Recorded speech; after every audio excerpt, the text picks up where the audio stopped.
ಯಾರು?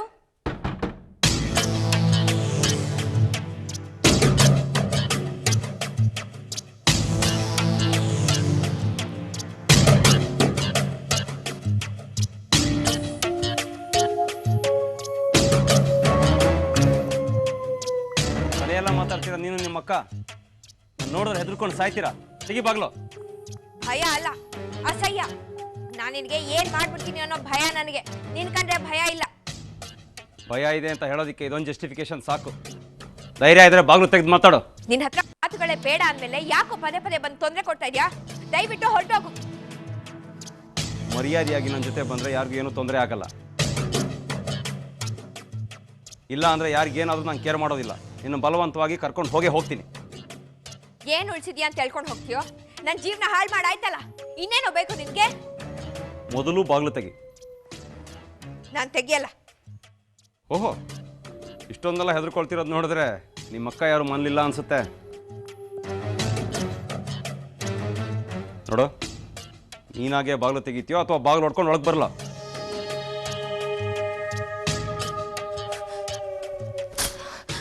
ಏಯ್, ಬಾಗ್ಲು ತಟ್ರ.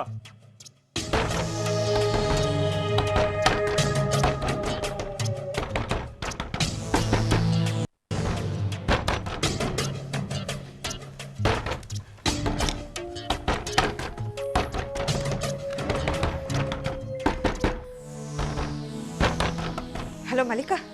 ಮಲ್ಲಿಕಾ, ನಾನು ಶೀತಲ್ ಮಾತಾಡ್ತಾ ಇರೋದು. ಆ ರಾಕೇಶ ಬಂದಿದ್ದಾನೆ. ಮನೆ ಮುಂದೆ ಗಲಾಟೆ ಮಾಡ್ತಾ ಇದ್ದಾನೆ. ಜನರನ್ನ ಕರ್ಕೊಂಡ್ಬಂದು ಬಾಗಿಲು ಬಡಿಸ್ತಾ ಇದ್ದಾನೆ. ಮಲ್ಲಿಕಾ, ನೀನು ಬೇಗ ಬಾ, ನಂಗೆ ತುಂಬ ಭಯ ಆಗ್ತಾ ಇದೆ. ಸರಿ.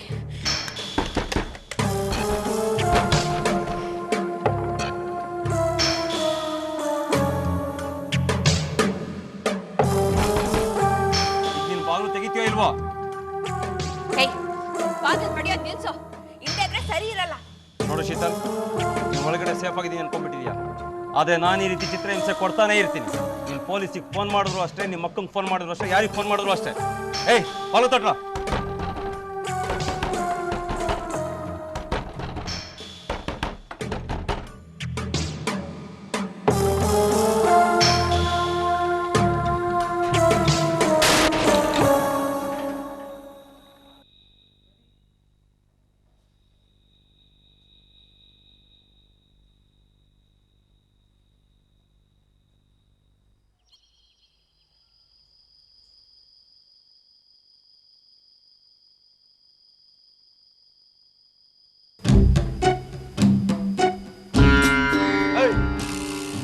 ಆಗಲ್ವಾ ನಿಮ್ಗೆ?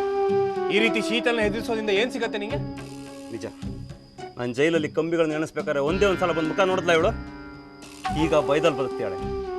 ನನಗೆ ಸಂತೋಷ ಆಗ್ತಾ ಇದೆ. ಇದೀಗೆ ಮುಂದುವರಿತೆ ಕೂಡ. ನಿಮ್ಮ ಪಾಡಿ ನೀವು ಇದ್ಬಿಡಿ ಸರ್. ಈ ವಿಷಯಕ್ಕೆ ತಲೆ ಹಾಕೋದ್ರಿಂದ ನಿಮ್ಮ ಜೀವನದ ಉದ್ದೇಶಗಳು ಬದಲಾಗುತ್ತೆ. ಇವ್ರಿಗೋಸ್ಕರ ಯಾಕೆ ಸರ್ ನಿಮ್ಮ ಜೀವನ ಹಾಳು ಮಾಡ್ಕೋತೀರಾ? ನಾಲ್ಗೆ ಉದ್ದಾಗ್ತಿದೆ ನೀನು. ಪೊಲೀಸ್ನವ್ರಿಗೆ ನಿನ್ನ ವಿಷಯ ಗೊತ್ತು.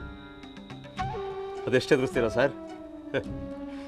ನಾನು ಹೆದರ್ಕೊಳ್ಳೋದಿಲ್ಲ ಅಂತ ಗೊತ್ತಿದ್ರು ಸಹ ಈ ಹಳೆ ಮಂತ್ರನ ನೀವು ಮತ್ತೆ ಮಲ್ಲಿಕಾ ಜಪಿಸ್ತಾನೇ ಇದ್ದೀರಾ. ಸರ್, ನಾನು ಇಲ್ಲಿವರೆಗೂ ಸುಮ್ಮನೆ ಇದ್ದೆ, ಆದರೆ ಇನ್ನು ಸುಮ್ಮನೆ ಇರೋಕ್ಕಾಗೋದಿಲ್ಲ. ನನಗೂ ತಾಳ್ಮೆ ಕೆಟ್ಟೋಗಿದೆ. ನಾನು ಶೀತಲ್ನ ಬಲವಂತ ಕರ್ಕೊಂಡು ಹೋಗ್ತೀನಿ. ತಾಕತ್ತಿದ್ರೆ ತಡೀರಿ.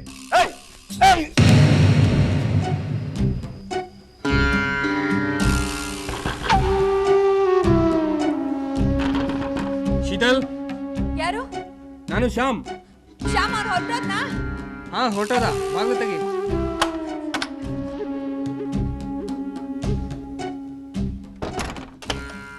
ಶ್ಯಾಮ್, ಅವ್ನು ತುಂಬಾ ಜನರನ್ನ ಕರ್ಕೊಂಡ್ ಬಂದಿದ್ದ.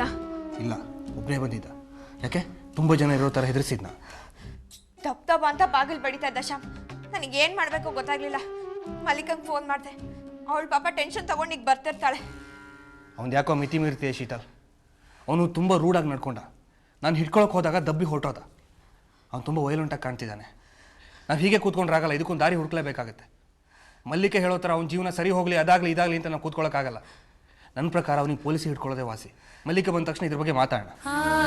ಸರಿ ಶ್ಯಾಮ್, ಇವತ್ತು ಯಾಕೋ ನನಗೆ ತುಂಬ ಹೆದರಿಕೆ ಆಗ್ಬಿಡ್ತು. ಅವನ್ನ ಎದುರಿಸೋಕ್ಕೆ ಆಗಲಿಲ್ಲ ನನಗೆ. ನಮ್ಮನೆಗೆ ಬಂದಿರೋ ಅಂದರೆ ದೊಡ್ಡ ಕೊಬ್ಬು ಮಾಡ್ತೀವಿ. ಈಗ ನೋಡು, ಒಬ್ಬಳೇ ಇದೆಯಾ, ನಿಂತ ಎದುರಿಸೋಕ್ಕಾಗ್ತಿಲ್ಲ. ಹೋಗ್ಲಿ ಬಿಡು. ಮಲ್ಲಿಕ ಯಾವಾಗಲೂ ಕೂತ್ಕೊಂಡಿರೋಕ್ಕಾಗಲ್ಲ. ನಾನು ಹೇಳಿದ್ದು ನಿನಗೆ ಅರ್ಥ ಆಗ್ತಿಲ್ಲ.